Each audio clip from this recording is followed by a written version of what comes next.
Hello everyone and welcome back to another video from Apps Academy. In this video, I'm going to show you how to blur your background on the InShot application. So let's get started right away.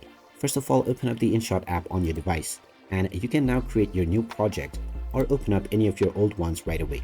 If you choose the new project, just tap on your desired files that you wish to import onto your project. After choosing your files, tap on the tick mark and now they will be added to your timeline right away.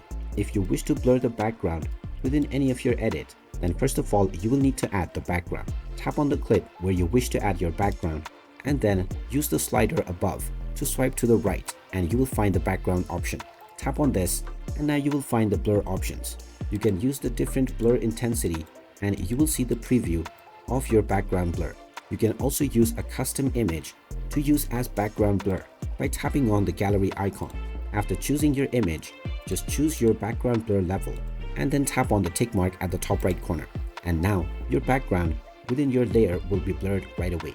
And there you have it. That is how easy it is to blur your background on the InShot editing app. If you find this video helpful, make sure you hit that like button and subscribe to our channel if you haven't done so already.